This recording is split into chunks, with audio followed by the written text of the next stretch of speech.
Hey everybody, what's going on? Welcome to an all-new Crossin Streams. As always, I am your host, the real Geno Reynolds, and yes, you saw the thumbnail. I know. It's about damn time, right? Today we're going to be taking a look at seasons 2 of Jessica Jones and Luke Cage. Finally, I know, sweet Christmas. Just to give you guys a warning, these are going to be pretty much spoiler discussions of both seasons. Both seasons have been out long enough that I don't feel like I need to really hide anything. So if you're looking for spoiler-free discussion, this is not the video for you. Come back after you've seen it. First, we're going to be talking about Jessica Jones Season 2. After the death of Kilgrave in Season 1, it seems to be business as usual for Jessica Jones. Drinking booze, taking cases, drinking booze, drinking more booze, you get the idea. Trish Walker is riding high on her coverage of her sister's fame, but her ratings are beginning to slip. Drug addict and neighbor Malcolm is working for Jones even though she fires him just about every day. Lastly, lawyer Jerry Hogarth is just about to find out some tragic news. Though things seem to be business as usual, Jessica's past is about to catch up with her. When it came to this season, while I did enjoy it, it definitely wasn't as good as Season 1. One of my main problems is that this season felt like it had too similar of a storyline to Luke Cage Season 1. Both of these two seasons had the main character trying to figure out their pasts. Sure, some of the other shows have done a bit of this too, but these two seasons have them seeking out who gave them their power, so they felt very similar.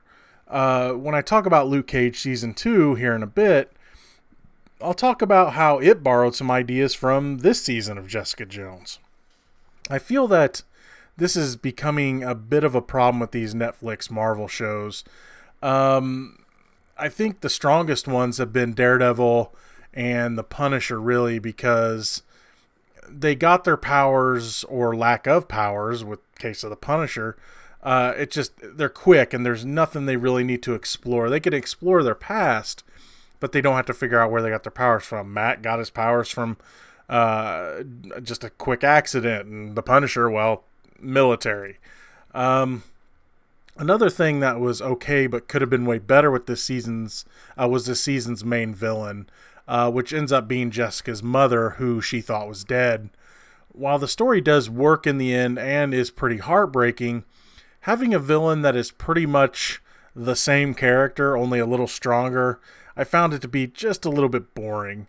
The reason that Kilgrave worked so well in the first season is that he was so different from Jessica. Sure, she is extremely strong, but his powers of persuasion were too powerful for her in the past. Me thinking this is nothing against Janet McTeer's performance as Alyssa Jones. I thought she did a great job with the character, and how the character ended up at the end of the season worked very well story-wise. I will say that I'm happy that the final confrontation between her and Jessica wasn't yet another thing they borrowed from Luke Cage Season 2. They could have went with the, fist fight route, but instead they chose to go a more cerebral route, which helped in some character development between Jessica and Trish. Speaking of Trish, I'm not the only one that really doesn't like her character, right? Again, this isn't a performance thing. Rachel Taylor does her best with what she's given, but the whole whiny and selfish "I'm jealous of Jessica" storyline is the worst part of this season for me. I know that I really shouldn't be surprised by her character's path, but it's just the way they're getting there. It seems like they're setting her up to be Hellcat next season, so hopefully this will lead to less whining and more action for the character. The first time I watched this season, I wasn't very invested in Jerry Hogarth's storyline, and while I'm still of the notion that she should stay a minor character, I did enjoy her story more the second time around. She finds out early in the season that she has ALS and her partners at the firm want to buy her out. Their reasons are because of her indiscretions looking bad on the firm. Of course, their actions put Hogarth in defense mode, leading her to wanting Jessica to find dirt on her partners for her. This part of the storyline works in favor of developing Malcolm's character, which is a positive. Her story over the course of the season helps to show just how dangerous a wounded animal can be when backed into a corner, so to speak. Kristen Ritter's performance as Jessica Jones is still one of the strongest parts of the show, which is good considering it is her show. Despite her victory over Kilgrave, she is still damaged by the events of the first season. This is not helped by her sister Trish constantly trying to get Jessica to seek out her past. This leads to her having to finally deal with the death of her family and the discovery that her mother is still alive. She has to make many hard decisions this season, and some of those decisions are taken out of her hands. Like season 1, she doesn't get out of this one unscathed. Like some of the other Netflix Marvel shows before it, I like that this one barely connected itself to the movies. Other than a few references to a Captain America toy and the Raft prison and a few with great powers jokes, I don't really remember any other obvious connections to the movies. I feel like this is a smart move on the part of Netflix. The more times they mention things from the movies, the more that viewers are going to want these characters in the movies and want events such as, the Thanos finger snap to matter, which leads to more headaches and storytelling, of course. The best episode of this season is by far AKA 3 Lives and Counting. Though it was in self-defense and sort of an accident, Jessica ends up killing someone, which makes 3 people dead by her hands. This leads to her having hallucinations of Kilgrave, once again played brilliantly by David Tennant. The whole episode is her having out loud conversation with her former nemesis, sometimes in plain sight of onlookers. This episode proves that she has a long way to go before she will be able to get rid of the pain that he caused her. Here's hoping that she won't be able to get him out of her head for a long time and Tennant can keep returning again and again and again, especially next season. While this isn't the strongest season of the show, it is still a pretty good watch. While the story does feel a little too similar to Luke Cage Season 1 in some ways, the story as a whole is still pretty good. I could have went for less Trish and more Jessica, and to be honest, more Kilgrave, but the way the season ends is pretty promising for the future of the show. Next, we're going to talk about Luke Cage Season 2. After his battle with Diamondback at the end of the first season, Luke Cage is now the hero of Harlem, but that doesn't mean that the work is done. There is a new drug on the streets that bears his name, so Cage has to put a stop to it. Luke's relationship with Claire is also still going, but for how long? After losing her arm, Misty Knight has quit the force, but is destined to return with a little help from Danny Rand. Shades and Mariah Dillard continue to work together, and things have become more personal, more intimate between the two of them. That being said, they are soon to be at odds about their future. Luke's father comes into the picture wanting to be in his life. Thanks to the late Detective Scarf, who was dirty in the first season, multiple convictions have been overturned, one being a new criminal player, Cockroach. Lastly, a new villain who seems to have similar powers to Luke has come to town with vengeance on his mind and a claim that the city is his birthright. That's a lot of stuff.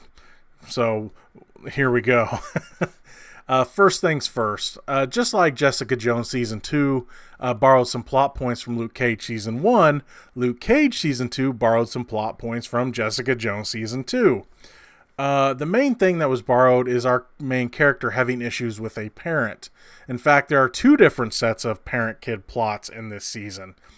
First, Luke Cage has to deal with his preacher father wanting back into his life, and Mariah Dillard is trying to get her daughter back into her life.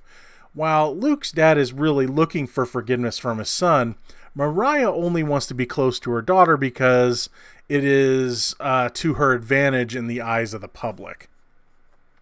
While I still think I enjoyed season 1 better, just like with Jessica Jones, I do think this season did a better job at balancing out the story than season 1 did. The first season was at its strongest when Cornell Stokes, aka Cottonmouth, was involved. I felt that while it was necessary to kill him off, I wish they would have waited to at least the end of season 1 because Diamondback was kind of a weak villain. For this season, we get the Jamaican John McIver, aka Bushmaster, as one of the main villains, plus Mariah Stokes, Mariah Dillard, is involved again. This time, while she wants to go legit in the end, she's willing to play pretty dirty to get to that end. In this season, she finally decides if she wants to be the straight and narrow Mariah Dillard, or if she wants to take the path of her family and rule Harlem as Mariah Stokes. That being said, some of the choices she makes seems to be out of her hands. Mariah and Bushmaster have a history, or at least their families do, that in a way makes Bushmaster a tragic type villain. While you don't always agree with his methods, you can understand why he wants his revenge. I think I enjoyed Bushmaster's story a little more the second time around, but I was still a little put off that he was, in a way, just like Luke Cage when it came to his abilities.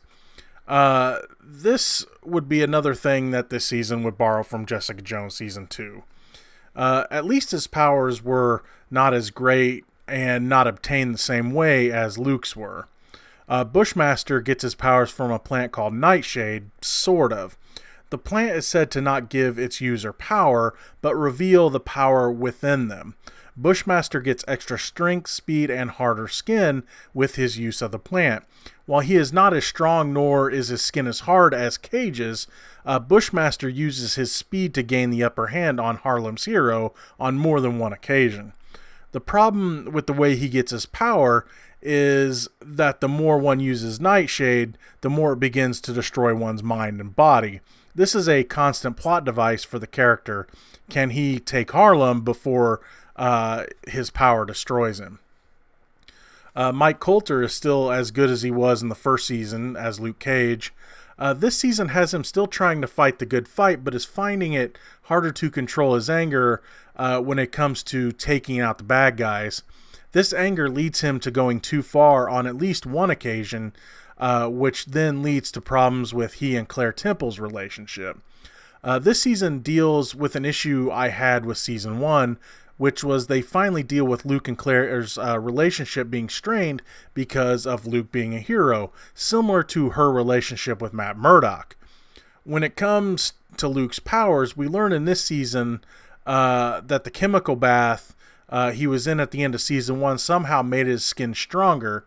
There's a scene early in this season where Judas bullets can't hurt him anymore like they did in the first season.